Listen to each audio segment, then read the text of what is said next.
CPIM-ലെ പ്രാദേശിക പാർട്ടി വിഭാഗീയത കാരണം സംസ്ഥാന നേതാക്കൾ ഇടപെട്ടിട്ട് പോലും ഫലം കാണാതെ പോയ ബേഡകം ഏരിയ കമ്മിറ്റി പരിധിയിൽ വരുന്ന കുറ്റിക്കോൽ ഗ്രാമപഞ്ചായത്തിൽ ഭരണം നഷ്ടപ്പെട്ടത് പാർട്ടി തലത്തിൽ വലിയ തിരിച്ചടിയായിരിക്കുകയാണ്. CPM-ലെ ഓമന ബാലകൃഷ്ണനെ കോൺഗ്രസിൽ നിന്നും പുറത്താക്കപ്പെട്ട PJ ലിസി പരാജയപ്പെടുത്തി. എന്നാൽ പ്രസിഡന്റ് സ്ഥാനത്ത് ഭരണകാലാവധി കഴിയും വരെ തുടരുമെന്ന് തിരഞ്ഞെടുക്കപ്പെട്ട ലിസി പറഞ്ഞത് വിവാദമായി. ഒരു ധാരണയില്ല. അങ്ങനെ BJP ഞാൻ എൻ്റെ മുമ്പിൽ കാണുന്നില്ല. അവർ മനുഷ്യരായിട്ട് മാത്രമേ കാണുന്നുള്ളൂ. അതുകൊണ്ടാണ് ഞങ്ങൾ ഇതിന് മുമ്പ് വന്ന് തന്നെ ചെയ്യുന്നത്.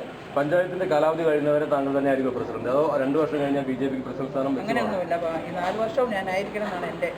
ഇതിനെതിരെ ധാരണാപ്രകാരം 2 വർഷം പ്രസിഡന്റ് സ്ഥാനം തങ്ങൾക്കാണെന്ന അവകാശവാദവുമായി BJP അംഗങ്ങൾ രംഗത്തെത്തി. ഞങ്ങളുടെ സംഘടന പറഞ്ഞിരിക്കുന്നത് 2 വർഷത്തിന് ശേഷം ഞങ്ങൾക്ക് തരുമെന്നുള്ള ഒറ്റ വിശ്വാസത്തിന്റെ പേരാണ് ഞങ്ങൾ ഒപ്പിട്ടിരിക്കുന്നത്.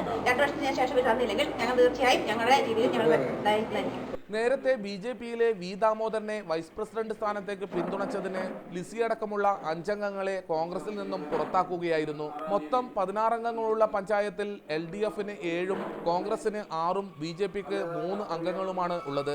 റിപ്പോർട്ടർ, കാസർഗോഡ്.